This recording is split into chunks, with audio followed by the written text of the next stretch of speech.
નમસ્કાર બધાને સેક્યુલર લોકશાહી આંદોલન એટલે મૂવમેન્ટ ફોર સેક્યુલર ડેમોક્રેસીના ગુરુવારી મિટિંગને બધાને સ્વાગત છે. આજે આપણે કરંટ પ્રોબ્લેમ ઉપર ચર્ચા કરવાના છીએ.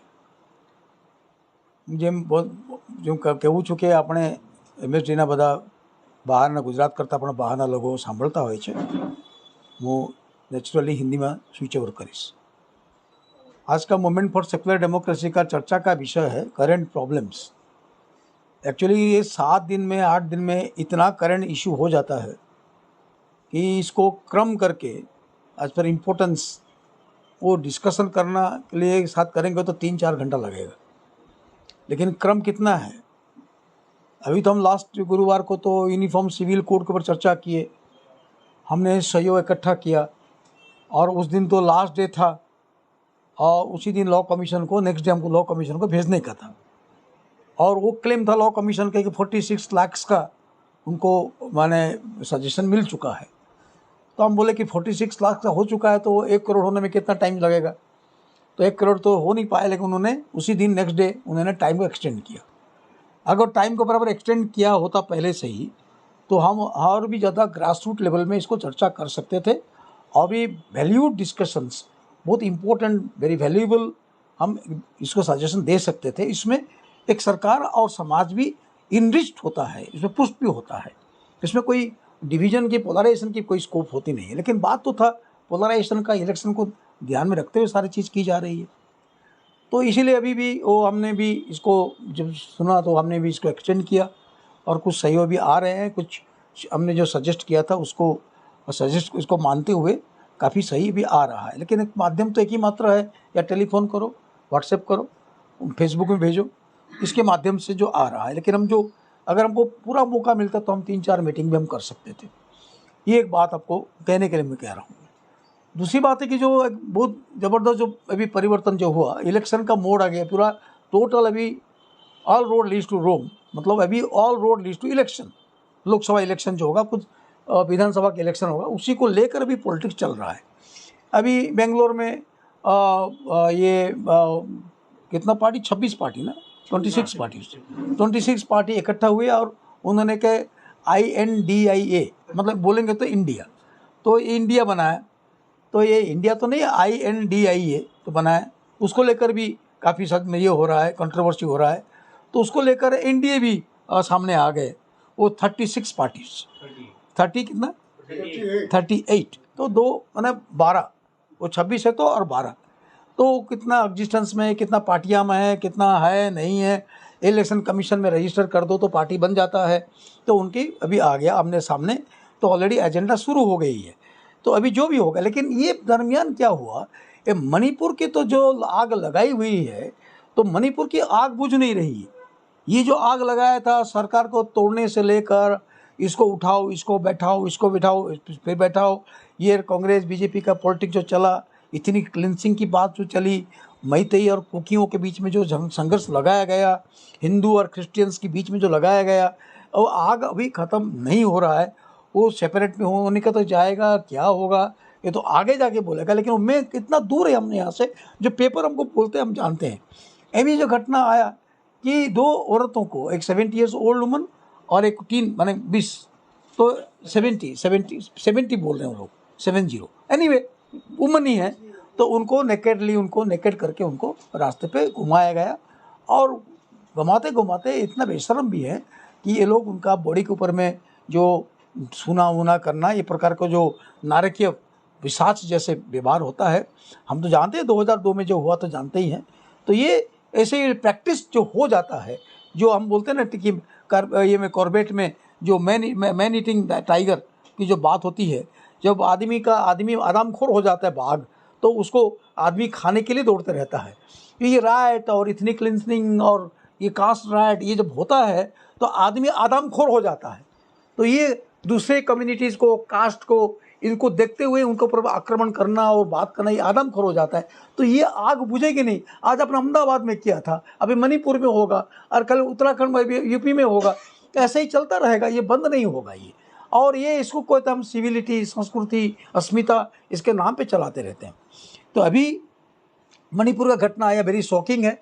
आज शायद हम लोग का एक एक टोकन यहाँ एक हम दिखाव करेंगे, इधर मीटिंग के बाद हम करेंगे। ये एक बात आया है अभी, बहुत ही दुखद घटना है, इसको कंडेम भी करते हैं, एमएसडी के हाउस से हम कंडेम करते हैं।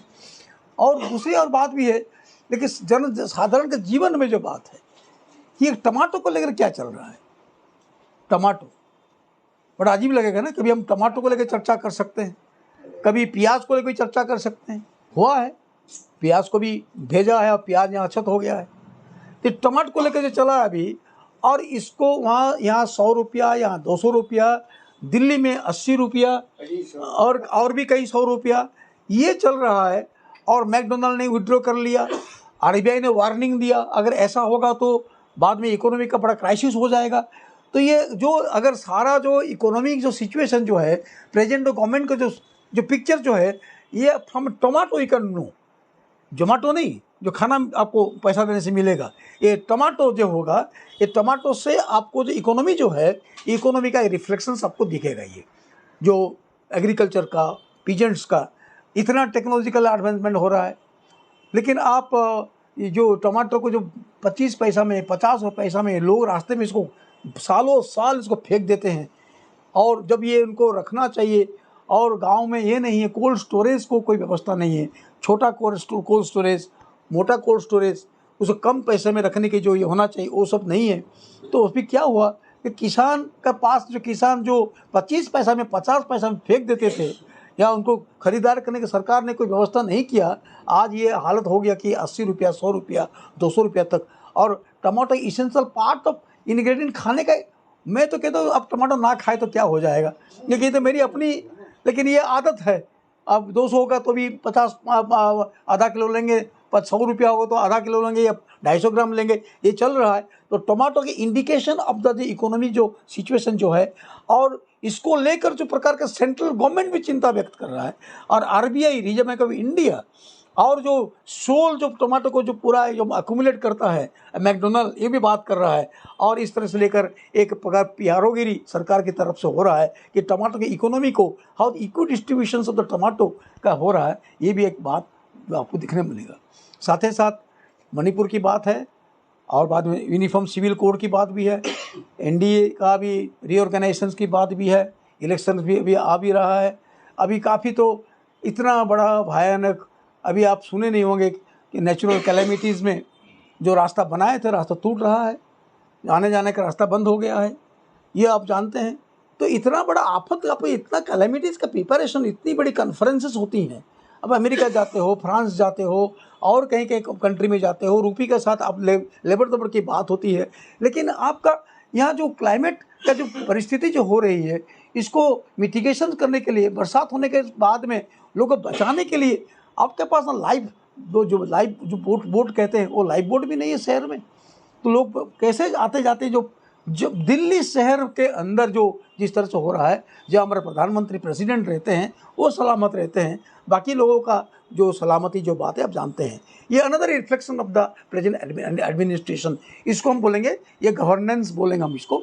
कैलेमिटी के दरमियान भी गवर्नेंस है, लोग अपनी में वो जो क्या बोलते हैं इसको, ये में टायर और ट्यूब और ये जो क्या बोलते हैं इसको, ये ठेला गाड़ी जो है, सामान रख के इतने पानी के अंदर जाना वाना, ये सब चल रहा है। That reflects what type of governance in Delhi itself.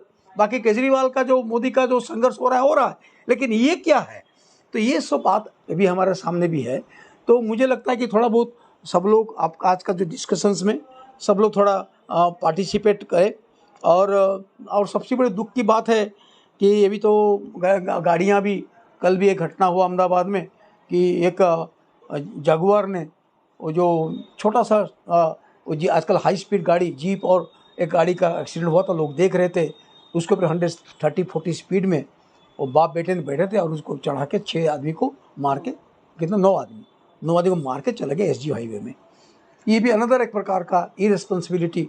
और ये अभी तो जो आप जो जेसीपी क्या बोलते हैं इसको, ये जो बुलडोज़र का सरकार बोलते हैं, पहले लोग ट्रैक्टर परचेज करते थे वो गांव में, अभी ट्रैक्टर के जगह में बुलडोज़र परचेज करते हैं कि वो भाड़े पे लगता है। क्योंकि कभी भी किसी को अगर गुस्सा आता है तो बुलडोज़र लेके तोड़ दीजिए आप, ये तोड़ने मरने वाली बात होती है। और बुलडोज़र कभी भी चलती रहती है, और डेथ भी होता रहता है। कल ओढ़ा में भी एक ओल्ड पर्सनस को भी बुलडोज़र ने मार दिया, वो ड्राइवर चलाते हैं, जो ट्रैक्टर चलाते हैं, अभी बुलडोजर चलाते हैं। तो इस तरह का चल रहा बेफाम। कोई जैसे राजा ऐसे प्रजा होते। तो अगर रूल ऑफ लॉ अगर नहीं होगा, तो रूल ऑफ लॉ अगर सिलेक्टेड पर्सन्स के लिए होगा, तो ये और अनदर एस्पेक्ट भी होगा। आपको मैं खाली एक सूचना देना चाहूँगा कि रेसलर का मूवमेंट चला, हम लोग सबने सपोर्ट किया। अब ब्रिजभूषण अभी भी बेल तो मिलता ही है। तीस्ताबेन को वो जो गुजरात कांड में जो उनको यहाँ गुजरात हाईकोर्ट का जो प्री कॉन्सेप्शन पूरा एकदम जो कलर्ड उनका जो जिस प्रकार का जो ऑल द टाइम जो रहता है, सुप्रीम कोर्ट ने बराबर उन्होंने एक बार उन्होंने 7 दिन का दिया था, फिर बाद में उन्होंने कल दिया कि आप क्यों नहीं दोगे। व्हाट इज दिस थिंग, बोलते परवर्स डिसीजंस शब्द आप तो जानते हैं कितना खराब शब्द मैंने इसका होता है गुजरात हाईकोर्ट के लिए। अभी एक बहन आई हुई है, पता नहीं अगर if it's have some conscience, अगर कोई अच्छा इंटेंशन, अच्छा अगर सेंस प्रिवेल करे तो तीस्ताबेन को अच्छी बात है कि उनको बेल मिली और एक अच्छी ढंग से रेस्पेक्ट के साथ सुप्रीम कोर्ट ने बर्ताव किया, वो भी एक बात है। तो मैं पूरा हाउस के पास में छोड़ रहा हूँ। मुझे लग रहा है कि थोड़ा एजुकेशन के बारे में भी कुछ सवाल हैं, तो भाविक भाई ये लोग भी कुछ मैंने बात भी इसको ये करें, आप जो बाकी लोग भी डिस्कशन में पार्टिसिपेट करें। मैं बस इसको मैं शुरुआत करके मैं थोड़ा मैं आपके सामने बात को रखता हूँ।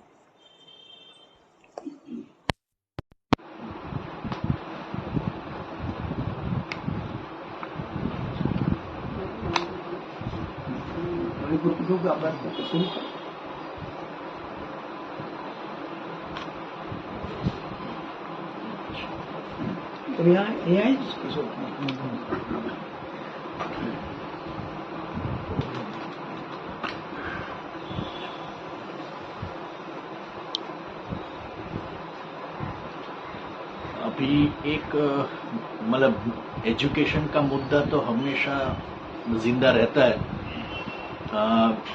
एनईपी का इम्प्लीमेंटेशन की जब बात चल रही है और सभी एडमिशन प्रोसेस में भी वो उसको मतलब लागू करने का रिफ्लेक्शन दिखाने की कोशिश हो रही है, उस टाइम पे हम देख रहे हैं कि उसके बहुत सारे विरोधाभास काफी सामने आ रहे हैं। जैसे सबसे बड़ा विरोधाभास ये है कि जो एनईपी में कहा गया है उस तरह के स्ट्रक्चर के लिए जितने टीचर्स चाहिए उतने टीचर्स हमारे हैं नहीं।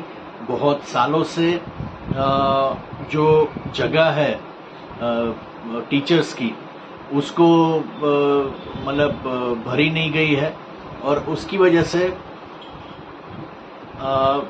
अभी जिस तरह का स्ट्रक्चर उनको बनाना है वो बनाना मुश्किल है। तो अभी तक जिनको टेम्पररी टीचर के हिसाब से या विजिटिंग टीचर्स के हिसाब से जिनको लेते थे, अब उन्होंने उसका बहुत बढ़िया नाम दे दिया है ज्ञान सहायक। पहले विद्या सहायक लाए, फिर शिक्षण सहायक लाए, अब ज्ञान सहायक। अब ये सिर्फ वर्ड का ही चेंज है, बाकी उनके कंडीशन का कोई चेंज नहीं है। उनका कंडीशन तो अभी भी जो है वो तो वही है और इसलिए वो जो ज्ञान सहायक योजना के खिलाफ में टेट और टाट को पास करने वाले कैंडिडेट्स उन्होंने ये गांधीनगर में सत्याग्रह छावनी में मतलब धरना करने का ऐलान किया, लेकिन उनको करने नहीं दिया गया। उनको पुलिस ने डिटेन कर दिया। लास्ट में वो लोगों ने और कुछ नहीं सूझा तो पुलिस स्टेशन के अंदर ही जहां उनको डिटेन करके रखा था वहीं पे उन्होंने थोड़ा नारेबाजी किया, थोड़ा रामधुन किया। लेकिन सवाल ये है कि उनको चुप करवा के आप शिक्षा की स्थिति को कितना सुधार पाएंगे। ये जो स्कूलों की हालत है, अभी कॉलेज में जो मल्टीडिसिप्लिनरी लाने की बात कर रहे हैं उसमें भी बहुत सारी विसंगतता है, क्योंकि जिस सब्जेक्ट को स्कूल लेवल पे स्टूडेंट्स पढ़े ही नहीं है, स्कूल लेवल पर अभी 8th स्टैंडर्ड से साइंस कॉमर्स आर्ट्स आ जाएगा। उसके साथ साथ ऑलरेडी पहले से ये है कि आप जो 10th स्टैंडर्ड से आप 2 तरह के मैथ्स ले सकते हैं, एक बेसिक मैथ्स और एक स्टैंडर्ड मैथ्स। जो लोग इंजीनियरिंग में जाना चाहते हैं वो स्टैंडर्ड मैथ्स ले, और जो लोग सिर्फ सिंपल ग्रेजुएशन करना चाहते हैं वो बेसिक मैथ्स ले। तो अभी मैथ्स का डिवीजन आपने कर दिया, साथ ही साथ ऑलरेडी मैथ्स और बायोलॉजी उसका जो डिवीजन है। तो स्कूल लेवल पे ये डिवीजन के होते हुए आप ऑलरेडी कंपार्टमेंटलाइज उसको कर रहे हैं एजुकेशन को, और फिर कॉलेज में आके फिर से मल्टीडिसिप्लिनरी का बात कर रहे हैं, तो ये कैसे संभव है? कोई स्कूल लेवल पे तो ये स्ट्रक्चर हो कि जहां पे सभी जो सब्जेक्ट्स है, साइंस के हैं, आर्ट्स के हैं, कॉमर्स के, सब जो सब्जेक्ट्स है उसका कम से कम बेसिक चीज सब लोग पढ़े, और उसके बाद अगर आप कॉलेज में मल्टी डिसिप्लिनरी लाने की कोशिश करते हो तो अलग चीज है। लेकिन मतलब वहां पे मल्टी डिसिप्लिनरी है और यहाँ पे कंपार्टमेंटलाइजेशन है। तो आपका एग्जैक्टली पॉलिसी क्या है वो समझ में नहीं आ रहा है। इसलिए मल्टी डिसिप्लिनरी उसमें प्रॉब्लम ये भी हो रहा है कि जैसे आर्ट्स का स्टूडेंट है, उसने मतलब 8th के बाद साइंस पढ़ा ही नहीं है, उसका मतलब या तो 10th के बाद, चलो अभी 8 से भी शुरू नहीं हुआ है, तो 10th के बाद उन्होंने साइंस पढ़ा ही नहीं है, अचानक फिर कॉलेज में आके उनको मल्टी डिसिप्लिनरी में कोई साइंस का, इवन सिंपल एस्ट्रोनॉमिकल स्टडीज, अगर हिस्ट्री के स्टूडेंट को या एस्ट्रोनॉमिकल स्टडीज, तो एस्ट्रोनॉमी से पहले फिजिक्स के उसके जो बेसिक जो फॉर्मूला है या उसके बेसिक डेफिनेशंस है वो सब समझाना पड़ेगा। वो जब समझेंगे तब वो एस्ट्रोनॉमी को ठीक से समझेंगे, उसके स्टडी को ठीक तरह से समझेंगे। अब वो स्कोप तो आप दे नहीं रहे हो, आप मतलब उसका बस वो क्रेडिट ओरिएंटेड आप किसी भी तरह तैयार कर दो, कैप्सूल्स दे दो, एमसीक्यू में उसको ये कर दो। तो ये जो है वो मतलब ये स्थिति है, और आने वाले दिनों में और केओस होने वाला है। जैसा सेमिस्टर सिस्टम के टाइम पे हुआ था, ऐसा ही उससे भी भयंकर केओस एजुकेशन सिस्टम में होने जा रहा है। आप देखिए, मैं एक और किस्सा आपको बताता हूं कि अभी न्यू एजुकेशन पॉलिसी एनईपी में बात कर रहे हैं रीजनल लैंग्वेजेस, मदर टंग, उसको ज्यादा जोर देने की बात कर रहे हैं। हमारे एक दोस्त जिन्होंने कुछ साल पहले ये 12th पास किया था, उन्होंने मतलब अभी बीए में एडमिशन लेने के लिए कोशिश किया। प्रॉब्लम ये हुआ कि उन्होंने 12th में इंग्लिश सब्जेक्ट उनका नहीं था, क्योंकि उस टाइम पे ऑप्शनल था, तो उन्होंने हिंदी लिया था। तो अभी जो फॉर्म भर रहे हैं, ऑनलाइन जो फॉर्म भर रहे हैं, वो ऑनलाइन फॉर्म में आपको इंग्लिश के मार्क्स एंटर करना कंपलसरी है, उसके बगैर फॉर्म आपका आगे बढ़ेगा ही नहीं। उनके हेल्पलाइन में हमने मतलब ये फोन लगाया और उनको बोला, तो वो बोले कि आपका अगर इंग्लिश नहीं है तो आप फॉर्म नहीं भर पाएंगे। यानी आप देखिए कि एक तरफ आप मदर टंग की बात कर रहे हैं, एक तरफ आप रीजनल लैंग्वेज की बात कर रहे हैं, लेकिन इंग्लिश के बगैर आपका फॉर्म आगे नहीं बढ़ रहा है। तो ये जो सारे विरोधाभास शिक्षा के क्षेत्र में है, वो बहुत भयंकर। इसमें सरकार का तो कोई नुकसान होने वाला है नहीं। वो बोलेंगे ये ठीक नहीं है तो दूसरा ये करते हैं, दूसरे से तीसरा ये करते हैं। नुकसान जो होने वाला है वो आने वाली पीढ़ी को होने वाला है। जो जनरेशन अभी इस सिस्टम में पड़ेगी, वो जनरेशन की क्या हालत होगी, वो सबसे बड़ा सवाल इसमें ये है। और ये जो मणिपुर की जो बात है, जो लोग उसको मतलब प्रधानमंत्री से लेकर सब लोग जो उसको राजस्थान और बाकी सब जगह का के साथ कंपेयर करके उसको डाइल्यूट करने का कोशिश कर रहे हैं, तो उनको ये समझना होगा कि अगर राजस्थान में भी हो रहा है तो वो भी आपका फेलियर है, मणिपुर में हो रहा है तो बिल्कुल आपका फेलियर है, और देश के कोई कोने में भी अगर हो रहा है तो उसका मतलब ये है कि आपके गृह मंत्री सिर्फ रेसलर्स को धमकी देकर चुप करवाने में बिजी है। उनको ये जो देश का जो लॉ एंड ऑर्डर सिचुएशन है उसके साथ उनको कोई इंटरेस्ट नहीं है।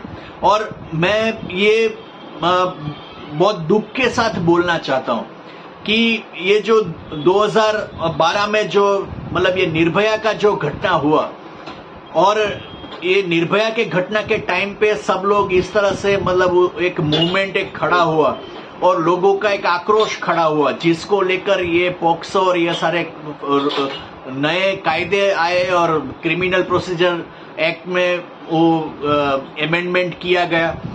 तो ये इसके इतने साल के बाद भी हम देख रहे हैं कि चाहे कोई पॉलिटिकल ये हो, चाहे घर घर का झगड़ा हो, या मान लो कि घर के स्टेटस की बात हो, हर एक चीज में एक रिवेंजफुल माइंड जब होता है, या मतलब जो परवर्स माइंड जो होता है, तो उस टाइम पे महिला को ही शिकार बनाया जा रहा है। और हम देख रहे हैं कि अगर खुद प्रधानमंत्री का माने तो हम देख रहे हैं कि चारों ओर महिलाओं पे अत्याचार बढ़ रहे हैं। तो इस स्थिति में मैं इंडिविजुअली मतलब ये प्रधानमंत्री को कहना चाहूंगा, शेम ऑन यू। अगर ये सब जगह पे अगर हो रहा है, महिला का अगर सुरक्षा नहीं है, तो आपके लिए शर्मजनक बात है, आपको तुरंत ही इस्तीफा दे देना चाहिए। तो यही मेरी बात थी। आगे યુનિવર્સિટીઓ બિલાડીના ટોપની જેમ તૂટી નીકળી. હવે યુનિવર્સિટીમાંથી સેનેટ અને બીજું શું સિન્ડિકેટ આ બે નરેશ નાબોદ કુલપતિ એટલે કે વાઇસ ચાન્સેલર એમનો પીઠો અને મનમાની કરીને નિર્ણય લેવાના. આ બધું આચ્છાદનની પ્રસ્તુતિ આ જ છે સાહેબ. આ જ આચ્છાદનની પ્રસ્તુતિ છે. શિક્ષણ તો ખતમ, કુલપતિ એમનું પીઠું. પહેલા કેળવણીકારો નિમાતા, કુલપતિ ચાન્સેલર કેળવણીકાર જોઈએ. આ એનું પીઠું ગુજરાતમાં તો ત્યાંથી આ કરતા શીખી ગયા છે. સેનેટ અને સિન્ડિકેટ ના ચાલે ભાઈ, ભયાવહ છે. આ જીએલએસ કોલેજ હતી યુનિવર્સિટી, અમારી LDR college commerce Ahmedabad university, આવી તો કેટલી છે.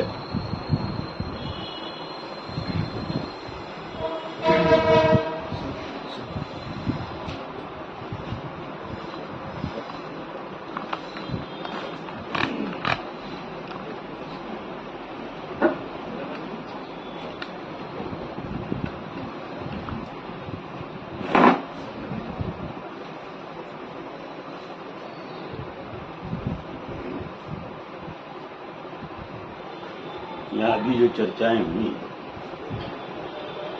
तो बहुत सीरियस मामले हैं, और जितनी इसकी सीरियसनेस है उससे ज्यादा गवर्नमेंट बिल्कुल डोरमेंट हो पड़ी हुई है, उनको कुछ छू नहीं है। वरना आज सारी दुनिया में इससे बड़ी बर्बरता कोई नहीं हो सकती कि हमारी माँ बहनों के कपड़े उतार के उनको परेड कराया जाए। ये तो शर्म से मर जाने की बात है। लेकिन अफसोस है कि जो लोग सत्ता में बैठे हैं उनको इस बात का कोई एहसास नहीं है, या तो अपने पावर के नशे में इतने चूर हो गए हैं कि उनको कुछ लेना देना ही नहीं होता रहेगा। तो ये पूरी इंसानियत के लिए कलंक है जो मणिपुर में हुआ, उसको हम सख्त निंदा करनी चाहिए उसको, और उसके लिए हमें खासतौर से प्राइम मिनिस्टर को ये कहना पड़ेगा कि आप अपनी खामोशी तोड़िए, और उस पर आपको जो भी कहना हो, हम ये नहीं कहते कि आप इस तरह का एंगल लें, आपका जो भी एंगल हो, जिस एंगल से आप सोचते हो उस एंगल से उस पर आप बात करिए और देश के सामने बात रखिए। एजुकेशन पॉलिसी का जहां तक सवाल है, वैसे कहूंगा शुरू से आज तक हमारे यहाँ ज्यादातर एक्सपेरिमेंट ही होते आए हैं एजुकेशन में, और खासतौर से बच्चों के भविष्य से खिलवाड़ी होता रहा है, और अब उसमें और ज्यादा तेजी आ गई, बल्कि कहोगे हरीफाई चल पड़ी है, कौन ज्यादा एजुकेशन में विकास करता है। घर घर यूनिवर्सिटी खुल रही है। एजुकेशन नहीं, एक बहुत बड़े जिसको हम कहते तजारती मंडी हो गया है। वो लोग जिनको एजुकेशन से कोई लेना देना नहीं है, वो भी यूनिवर्सिटी या कॉलेज बना के बैठ जाते हैं, क्योंकि बगैर मूड़ी का बिजनेस है ये। तुम बिजनेस शुरू कर दो, मूड़ी अपने आप आना शुरू हो जाएगी। विद्यापीठ का दाखला है। हाँ, विद्यापीठ तो एक अलग चीज है। विद्यापीठ के अलावा विद्यापीठ का जो हुआ है वो तो इतना सीरियस मामला है कि उसकी बात नहीं की जा सकती। जो गांधी जी ने आकर यहाँ बैठकर और पूरी अंग्रेज पॉलिसी को सामने रखकर इंडियन पॉलिसी एजुकेशन में अपनाई, उसकी 4 बड़े सेंटर बनाए, बनारस काशीनाथ और जामिया मिल्लिया इस्लामिया, यहाँ गुजरात विद्यापीठ, साउथ में एक जगह। इसकी तो कोई मिसाल नहीं, इसकी जो किया हालत उसकी तो कोई मिसाल नहीं मिल सकती, क्योंकि या तो ये समझते हैं कि नहीं हम जो कर रहे हैं यही सही है, गांधी जी ने जो किया वो गलत किया। और वो एक ऐसा सेंटर था कि जहाँ सिर्फ ऐसा नहीं था कि कोई क्लार्क के ऐसे तैयार किए जाते, समाज सेवक तैयार किए जाते थे जो जाकर समाज में सुधारने की बातें करते थे। उसको भाई आज उसको अपनी कब्जा हो गया, वहाँ कोई जा नहीं सकता, कोई बात नहीं हो सकती। तो एजुकेशन में भी हर तरफ एक अंधेरा सा फैला दिया। और आज तो हालत ये हो गई कि कोई आवाज भी उठाना चाहे तो शायद इकबाल ने कहा था कि क्या दस्तूर है महफिल में, दस्तूर ज़बाबंदी, यहाँ तो बात करने को तरसती है ज़बान में। ये है पूरे मुल्क में, या उससे भी बढ़कर कहूँ तो सच जो बोलो तो बीच में शहर के मसलूब किए जाओगे, मसलूब क्रूसीफाइड, बीच में शहर के मसलूब किए जाओगे, सच जो बोलोगे तो वीसा की सजा पाओगे। हम लोग इस दौर से आज गुजर रहे हैं। अब हमको तय करना है देश की प्रजा को कि इसी रास्ते पे चलना है कि हमको इंसानियत के नाते, भाईचारे के नाते हमको इस बर्बरता को दूर करना है। अगर बर्बरता को दूर करना होगा तो रास्ता बहुत कठिन है, लेकिन नामुमकिन नहीं है, किया जा सकता है। और इस देश में ने उस काल में भी बहुत सारे तानाशाहों का मुकाबला किया है और उनको यहाँ से भगाया। इसलिए आज के वक्त में अगर कोई देश के लिए पैगाम हो सकता है, यही हो सकता है कि अब यही वक्त है उठ खड़े होने का, देश को बचाने का। इसमें कोई कौम, कोई मजहब का सवाल नहीं है। पूरे देश में आज पूरा देश संकट में पड़ा है और देश को बचाना हमारा पहला फर्ज है, इसलिए हमको उसमें आगे आना चाहिए।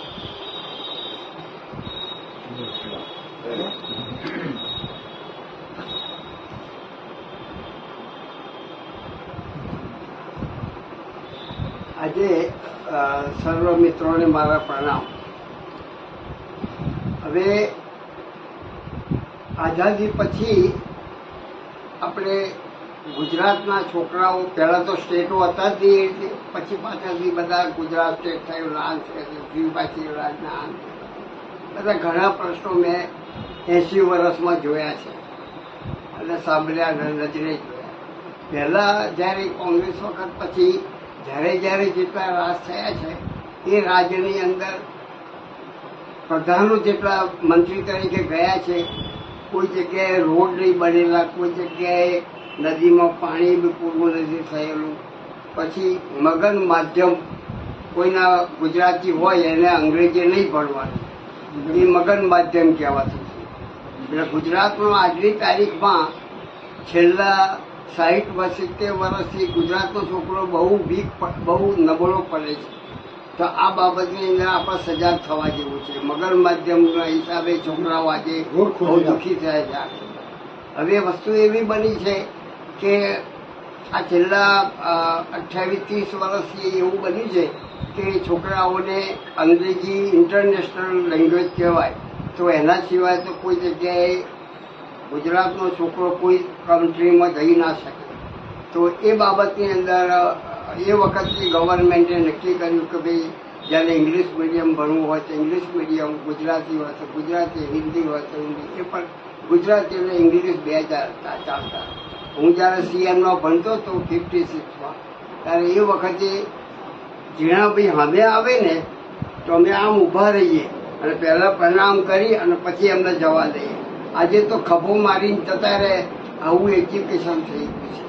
સામે વર્ગ શિક્ષક મળે તો એનું કોઈ માન નહીં, આચાર્ય મળે તો કોઈ માન નહીં, પણ દિવસે દિવસે છોકરાઓનું જે ભવિષ્ય છે ને અત્યારે ખૂબ બગડી રહ્યું છે। પણ હવે એમ લાગે છે કે મારા પૌત્રો જે છે અત્યારે ઇંગ્લિશ મીડિયમમાં ભણે છે અને 90-95% માર્ક લાવે છે, અમારી પોતાની રાહબરીની છે। એટલે એટલું પણ આ થોડો સુધારો થયો છે। હવે આ યુનિવર્સિટી જ્યારે કસ્તુરભાઈ લાલભાઈએ જગ્યા લીધેલી એમને એમ પણ એક આવડી મોટી જગ્યા શું કરવાની કે છે, તો એ વખતે એમ કહ્યું કસ્તુરભાઈ લાલભાઈ અને અમૃતલાલ હરગોવિંદદાસ આ બધાએ કહ્યું કે ભાઈ આ જગ્યા બરાબર છે અને ભવિષ્યમાં આજે નહીં તો 50 વર્ષે આનું ખૂબ ડેવલપ થશે અને મહત્વ આવશે. આજે તમે જુઓ ચારે બાજુ ફ્લેટો ફ્લેટો ફ્લેટો, પણ જ્યાં ભણવાની વ્યવસ્થા થતી જોઈએ એ ત્યાં ગાડી ના બન્યું અને આજે જ્યાં જાઓ તો બધા 14 માળના 50 માળના ફ્લેટો થઈ ગયા છે. ખૂબ આપણને મુશ્કેલી પડે છે અત્યારે. અને અત્યારે જે ખરેખર તો આજની તારીખે મોંઘવારીની તો આજે આ ટામેટા મોરારજીભાઈ એમ કે જે વસ્તુ મોંઘી છે, ખાંડ મોંઘી થઈ છોડી દો, એટલે પણ કેટલી વખત છોડી. હવે આ ટામેટાની વાત કરી તો ટામેટા છોડી દે બરાબર છે, પણ આ બી રમત રમાઈ છે આખી બધી. હવે આવા ઘણા નોટ જો આટલી નોટ લાયા છે, 90 રૂપિયાની ચોપડી આવી છોકરાને. હવે આજે 90 રૂપિયાની ભણવાની ચોપડી એક જ લાવે એ કેવું ભણતર જાય. અને પછી પેલી જે ભણવાની ચોપડી 125 રૂપિયા. હવે આ દશા શું થાય ભણવાની? એટલે આ બધા ઘણા. પહેલા તો હું 5મા ધોરણ સુધી સ્ટ્રાઇક પહેલા જ હતી અમારે. ઘેરથી 25 છોકરાઓ જાય, બાળકને લેવા જાય, ગીત ગાતા ગાતા સ્કૂલે લાવે. કેવું સરસ રીતે આખું આયોજન હતું. આ તો ગમે ત્યાં 1.5 વર્ષ તો થયો મૂકી દો છોકરા, એટલે પણ એને સાચવતું કરો. અત્યારે બી થયું છે કે ખરેખર આ બધી ઘણી આવી બધી આટલું મારી વાત સાંભળી ખૂબ ખૂબ આભાર. કારણ કે આનો અંતય ના આવે.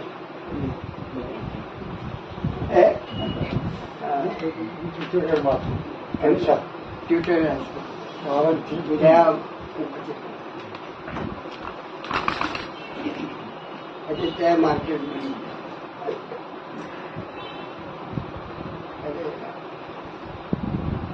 करंट अफेयर्स पर बात कर रहे हैं हम लोग.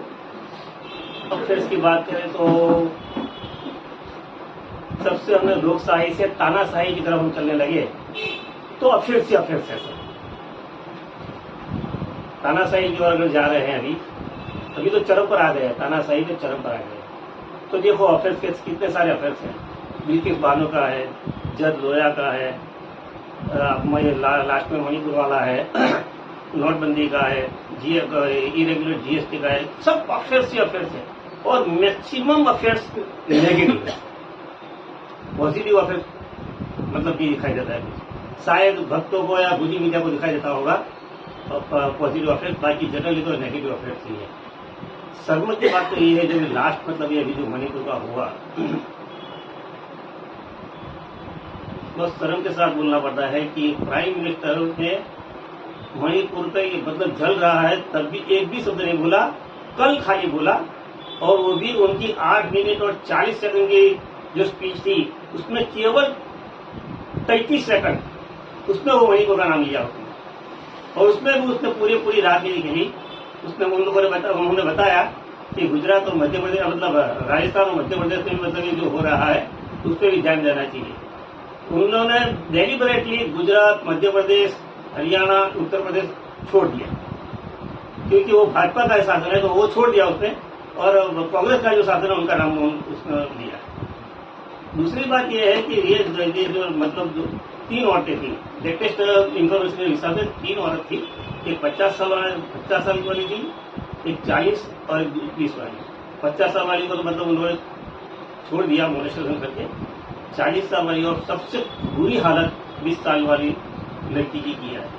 उसको ब्रूटल मतलब उसको रेप किया है और मतलब क्या उसके क्या वो आप अपने देख भी नहीं सकते. वो वीडियो देखे तो भी अपने मतलब कम हो जाते हैं. इन लोगों को क्या मतलब भाजपा वाले को किसी को तो दिखाई नहीं देता है. भाजपा के अपने देखो लास्ट मतलब कितने भारत जोड़ो यात्रा तो भाजपा तो देखे तो भाजपा के सभी मंत्री और नेता है एक ही काम लेके बैठा है कि राहुल क्या बोल रहा है. बस राहुल के पीछे जो भी कुछ बोल रहा है वो राहुल के लिए बोल रहा है. अरे वो रेसलर्स का प्रॉब्लम है, ये मणिपुर का प्रॉब्लम है. चाइना का च अभी तक प्राइम मिनिस्टर ने चाइना का च नहीं बोला है. सोचो जो उसको वो लाल आंख दिखाने वाला था वो इंसान एक शब्द च तक नहीं बोला है यार. कितनी शर्म की बात है. तो मतलब अभी हमें बहुत मतलब तानाशाही की चरम पे जा रहे हैं, उस पर से मतलब हमें बाहर निकलना है। बाहर निकलने के लिए सबको मतलब जागना पड़ेगा, इकट्ठा होना पड़ेगा, कुछ करना पड़ेगा और इनको मतलब रोकना पड़ेगा, तभी अपना मतलब तो लोकशाही की ओर जा सकेंगे, नहीं तो फिर ये देश तानाशाही में बर्बाद हो जाए। Thank you.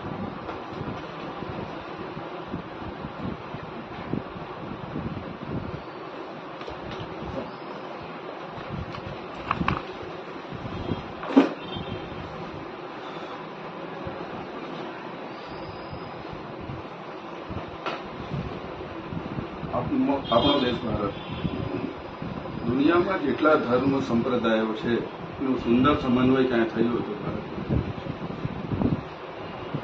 ધર્મને નહીં માનનારો વર્ગ પણ એટલો જ મોટો છે ભારતમાં. ખૂબ મોટું બજાર, સૌથી મોટી દુનિયાની લોકશાહી. એટલે કહેવાય ને અલ્લામા ઇકબાલે કે સારે જહાં સે અચ્છા હિન્દુસ્તાન હમારા, એ વ્યક્તિને ખરેખર સાર્થક કહેવાય છે.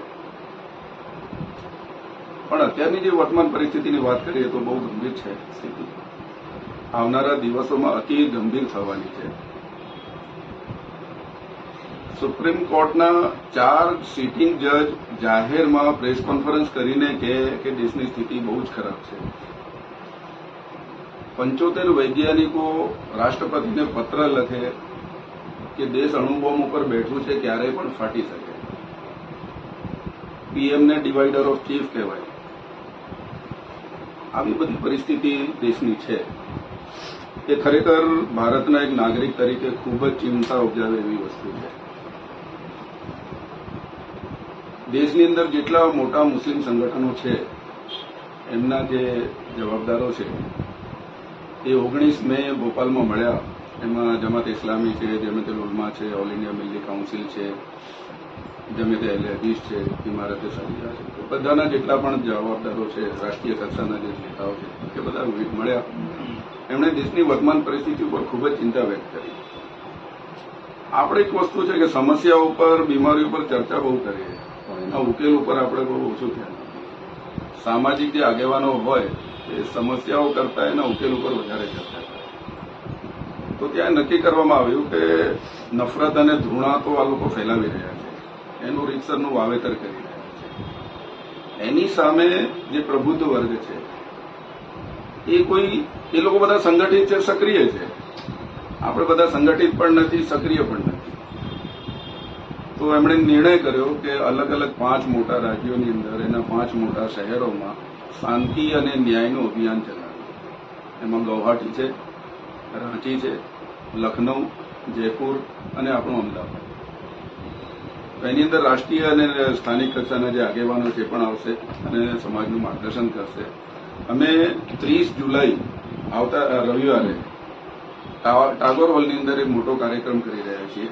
એમાં લગભગ 1000 લોકોને આમંત્રણ આપવાનો વિચાર છે. એમાં બધા ધર્મ સંપ્રદાયના લોકો આવે અને રાષ્ટ્રીય કક્ષાના જે ધાર્મિક અને સામાજિક આગેવાનો છે એમાં પધારશે. જમાત ઇસ્લામીના જે રાષ્ટ્રપ્રમુખ છે સાદતુલ્લાહ હુસૈની સાહેબ એ આવશે. જમિયત ઉલમાના રાષ્ટ્રપ્રમુખ છે મૌલાના મહેમૂદ મદની સાહેબ એ પણ આવશે એની અંદર. કુમાર પ્રશાંત જે વરિષ્ઠ ગાંધીજન છે એ પણ એની અંદર આવશે. અશોક ચૌધરી સાહેબ આપણા સામાજિક આદિવાસી આગેવાન, આદિવાસી એકતા પરિષદ, એ પણ એની અંદર આવવાના છે. પ્રોફેસર અપૂર્વાનંદજીને પણ આમંત્રણ આપ્યું છે. આ બધા લોકોને અમે ત્યાં માર્ટિન મેકવાન સાહેબ પણ આવવાના છે. તો કહેવાનો અર્થ એટલું છે કે આ જે કંઈ થઈ રહ્યું છે એની સામે સંવિધાનમાં માનનારા, માનવ સમાજમાં માનનારા, પ્રેમ અને ભાઈચારામાં માનનારા લોકો એક થવું પડશે. આ લોકો જેમ સરકાર બનાવવા માટે એલાયન્સ બનાવે છે એ રીતે આપણે પણ એલાયન્સ બનાવવાની જરૂર છે કે જેથી આપણે પ્રેમ, શાંતિ અને ભાઈચારાનું એ આપણે દેશમાં ફેલાવી શકીએ. તો આપ સૌથી નમ્ર વિનંતી છે કે અમે એના માટે આવ્યા હતા અહીંયા. તો સમસ્યા ઉપર ચોક્કસ ચર્ચા થવી જોઈએ, પણ એના ઉકેલ ઉપર, એનો શું હલ હોઈ શકે એના ઉપર ચર્ચા થાય અને એના ઉપર આપણે અમલ કરીએ તો મને લાગે છે કે આપણે જે કંઈ પણ એ કરી શકીશું. આમાં દેશમાં જે કંઈ થઈ રહ્યું છે એમાં જો આપણે કંઈ સારું કરીશું તો બની શકે આપણા ભાગમાં થોડું ઘણું આવશે. પણ જો આપણે કંઈ નહીં કરીએ તો સૌથી વધારે નુકસાન આપણે ભોગવવાનું છે. સમજીને તૈયારી આપણે રાખવી પડશે. અને આ છેલ્લો મોકો છે કે 2024 પછી તો કંઈ અત્યારે કહેવાનો પણ મોકો છે. આના પછી કહેવાનો પણ મોકો કદાચ નહીં હોઈ શકે. એટલા માટે આપ સૌને બહુ વડીલ લોકો છો, સામાજિક કર્મશીલો છો, એટલે વિનંતી છે કે આપણે બધા સંગઠિત થઈએ, સક્રિય થઈએ, દેશમાં પરિવર્તન લાવવા માટે, પ્રેમ અને ભાઈચારો લાવવા માટે પ્રયત્ન કરીએ, એવી મારી આપ સૌને વિનંતી છે.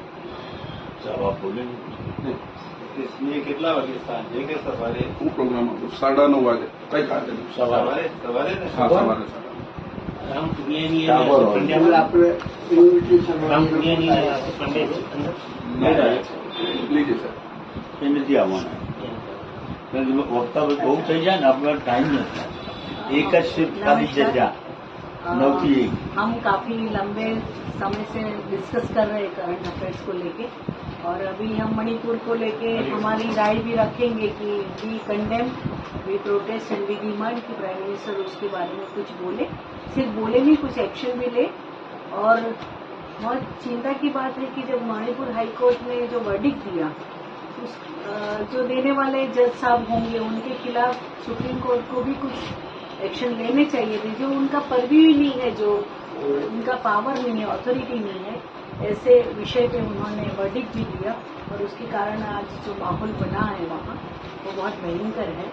और ये एथनिक क्लींसिंग का और ये गैंग रेप का ये सब हमारा 2002 का जो एक्सपीरियंस है, आज मैंने वही सोशल मीडिया में बताया कि रिपीटेशन ऑफ गुजरात 2002. तो ये जो सिचुएशन है मणिपुर तक वहाँ रुकने वाली नहीं है. जैसे गुजरात में हुआ तो हम सबको बताते रहे, ये सिर्फ गुजरात के वहाँ रुकने वाला नहीं है, सिर्फ गुजरात के ज्योग्राफिकल बाउंड्री में रुकने वाला नहीं है, पूरे देश में आग लग सकती है. और ये हुआ सच हमने देखा. तो जो एनडीए का शासन है हम देख भी रहे हैं. तो ये मणिपुर में आज महिलाओं ने भी ऐलान किया है कि अगर गवर्नमेंट कुछ नहीं करेगी तो मणिपुर की महिलाएं, वहाँ महिला संगठन काफी पावरफुल है, आप जानते हैं. और काफी महिलाओं ने पहले भी मशाल लेके डेमोन्स्ट्रेशन भी किया था और आज उन्होंने भी बोला है कि हम लोग वरना कुछ ये करेंगे. देश के सुप्रीम कोर्ट ने भी सुमो मोटो ये करके मणिपुर के बारे में अपना कंसर्न जताया है. ये सबका हम धन्यवाद करते हैं. और ये यूसीसी की जो बात है, यूसीसी का वही टाइम लास्ट वीक में हमने डिस्कस किया था, तभी हमने बताया था कि government is not serious about UCC, क्योंकि अगर ड्राफ्ट नहीं दिया है तो किसके बारे में वो सजेशंस मांग रहे हैं. और हमने यहाँ वो डिटेल में बताया था कि यूसीसी कोई पर्टिकुलर कौम या मजहब के खिलाफ नहीं है, वो आएगा तो सबको अपने यहाँ ये करना पड़ेगा. तो हमने बोला था कि यूनिफॉर्म के बदले रिफॉर्म की जरूरत है. ये जो मूवमेंट फॉर सेकुलर डेमोक्रेसी का भी वो जो हमने मेमोरेंडम किया सजेशन में, वो हमारा टोन था भी नीड रिफॉर्म नॉट यूनिफॉर्म. तो यूनिफॉर्म को कॉमन सिविल कोड के हिसाब से वो लोग दिखा रहे हैं, पर वो गलत है, उसका इंटरप्रिटेशन भी ठीक से नहीं है. तो प्रकाश भाई ने वो टाइम बहुत अच्छी तरह से बताया था कि यूनिफॉर्म सिविल कोड वर्ड ही गलत है. ये यूनिफॉर्म फैमिली लॉज मतलब फैमिली के कायदा कानून की बात है, उसमें कोई नागरिकता की कोई बात नहीं. उससे वो नहीं करने से आप नागरिक मिट जाने वाले ऐसा कुछ है नहीं, जैसा पूरा खड़ा किया है हवा. तो ये एक क्लैरिफिकेशन फिर से हम कर रहे हैं, क्योंकि फिर से मीडिया में यही बात यूसीसी को लेके आ रही है. भविक भाई ने एजुकेशन के बारे में काफी बताया, हमारे प्रोफेसर साहब ने भी बताया. और बात वो है कि एक और 2 डिसीजन बहुत भयंकर गवर्नमेंट ऑफ गुजरात के आए कि अभी हायर सेकेंडरी में टीचर होना है तो मिनिमम क्वालिफिकेशन जो अभी था कि बीएड आपने किया है, बैचलर ऑफ एजुकेशन, तो आप हो सकते हैं. अभी गवर्नमेंट ऑफ गुजरात ने बदल के उसका क्वालिफिकेशन दिया है कि एमएड इंटीग्रेटेड कोर्स. अभी एमएड इंटीग्रेटेड कोर्स दाखिल हुए ही 5 साल हुए, कहाँ से आपको मिलेंगे टीचर्स. तो ये जो पूरा गवर्नमेंट का साजिश है कि पूरा वैकेंसी रहे और स्टूडेंट्स का एजुकेशन सफल हो. दूसरी बात है मध्याह्न भोजन की, जो मिड डे मील हम बोलते हैं. 29,000 स्कूलों में मिड डे मील का सप्लाई ये नए एकेडमिक सेशन में हुआ ही नहीं. और उसमें सप्लाई में भी कितनी ये होती है वो बात तो हम एक डिफिकल्ट मतलब डिफरेंट टॉपिक है. पर अभी तक मतलब हम जुलाई में है और ये नए एकेडमिक सेशन में 29,000 स्कूलों में मिड डे मील का सप्लाई नहीं है. तो इससे पता चलता है कि गवर्नमेंट ऑफ गुजरात का जो एजुकेशन डिपार्टमेंट है उसका मुझे लगता है कि नाम देना चाहिए तुगलकी डिपार्टमेंट। हर रोज कुछ न कुछ बदलते रहते हैं डिसीजन, और ऐसे डिसीजंस करते हैं जिसके कारण लोग पागल हो जाते हैं। अभी एक और डिसीजन आया है न्यू एजुकेशन पॉलिसी के तहत, जो बात है कि 6 साल खत्म नहीं हुआ है तो बच्चे को फर्स्ट स्टैंडर्ड में एडमिशन नहीं मिलेगा, और वो गवर्नमेंट ऑफ गुजरात ने डिसीजन लिया नहीं, इसलिए कुछ बच्चों को 6 साल होने में एक दिन ही बाकी था, फिर भी उनका एडमिशन नहीं हुआ। गवर्नमेंट ऑफ गुजरात को बार बार गुजरात हाईकोर्ट ने बोला भी कि आप डिसाइड करो, एक दिन बाकी है तो आप कंसिडर कर सकते, कितने सारे बच्चे एडमिशन नहीं ले पाए। और अभी एक और डिसीजन आया है जो एजुकेशन डिपार्टमेंट बोल रहा है अभी बाल वाटिका, जो हम तो नर्सरी और केजी को अनऑफिशियल है, वो लीगल नहीं है, अभी तक हम उसके खिलाफ बात करते थे। अभी गवर्नमेंट ने उसको एनईपी में उसको फॉर्मलाइज किया, लीगलाइज किया, तो बोले बाल वाटिका में एडमिशन नहीं होगा जो बच्चे का, वो बाल वाटिका से लिविंग सर्टिफिकेट मिलेगा, वो बच्चे को ही फर्स्ट स्टैंडर्ड में एडमिशन मिलेगा। बताइए, एक और झमेला है पेरेंट्स के लिए, कितने सर्टिफिकेट इकट्ठे करेंगे लोग। तो ये जो है उसका मतलब है कि अभी 6 साल के कारण काफी बच्चों का एडमिशन नहीं हुआ, और अगले साल मतलब आने वाले साल में वो बाल वाटिका का स्कूल लिविंग मतलब उसका लिविंग सर्टिफिकेट नहीं होगा, इसलिए काफी बच्चे एडमिशन नहीं ले पाएंगे। तो ड्रॉप आउट एक डिफरेंट ड्रॉप आउट है, वो दाखिल ही नहीं होंगे तो आप ड्रॉप आउट रेट की क्या चर्चा करेंगे। तो डेटा नहीं मिलेगा तो गवर्नमेंट बोलेगी कि हमारे तो ड्रॉप आउट रेट है ही नहीं। तो ये जो पूरा चल रहा है कागज पे सब एक्सरसाइज करना और छुपाना, हर कोई चीज को छिपाना और लोगों को ऐसे मूर्ख बनाना कि हम लोग सब ठीक कर रहे हैं। और पूरे राज्य में देखिए अभी रिवर फ्रंट पे पानी भर गए, रिवर फ्रंट के रोड पे पानी भर गया है। क्यों भर गया वो हम सब जानते हैं, क्रूज के कारण नदी का पानी का लेवल ऊंचा रखा गया है। अभी कोई बारिश में क्यों आप लेवल ऊंचा रखोगे, इतना कॉमन सेंस होना चाहिए। पर एक कॉमन सेंस गुजरात हाईकोर्ट बार बार बोलती है गवर्नमेंट ऑफ गुजरात और अहमदाबाद म्यूनिसिपल कॉर्पोरेशन में कोई कॉमन सेंस ही नहीं है। अभी हर रोज ये प्रूव हो रहा है, रिवर फ्रंट के रास्ते पे भी पानी, आप पंचवटी जाओ, पॉश एरिया, सब पॉश एरिया में पानी है, क्योंकि रिवर फ्रंट में आपने वाटर लेवल ज्यादा रखा। तो ये जो सब डिसीजंस है सब गलत डिसीजंस, और लोगों को कंसल्ट नहीं करना, किसी को पूछना नहीं, किसी की राय नहीं लेना, किसी के एक्सपीरियंसेस का यूज नहीं करना।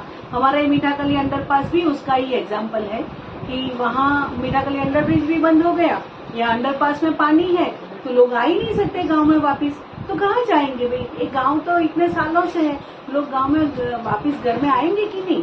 तो ये जो पूरा एक गवर्नेंस नहीं है, ये मिस गवर्नेंस है, और टोटली पूरे देश में जो कैओस खड़ा किया है उसके खिलाफ भी हमारे कॉमन ओपिनियन होना चाहिए। हमारी यूनिटी होगी, पर हमारे यूनिटी करने के लिए इश्यू बेस्ड यूनिटी, जिसके बारे में हम एक कॉमन इंटरेस्ट को लेके, एक कॉमन पीपल का जो इंटरेस्ट है उसके बारे में भी हमें राय बार बार कहनी पड़ेगी। हम तो चाहते हैं मोहब्बत ही, हम चाहते हैं इंसाफ, हमारा तो नारा ही अमन इखलास इंसाफ। इसलिए तो हम वसंत रजब को याद किया था, हम 30 जून को मणिपुर का डेमोन्स्ट्रेशन भी किया था, आज फिर से करेंगे, करना होगा, बार बार करना पड़ेगा, वो भी हम जानते हैं। हम चाहते हैं अमन इखलास इंसाफ, पर उसके लिए लोगों में हमारे बारे में लोगों को लगना चाहिए कि we are serious about it.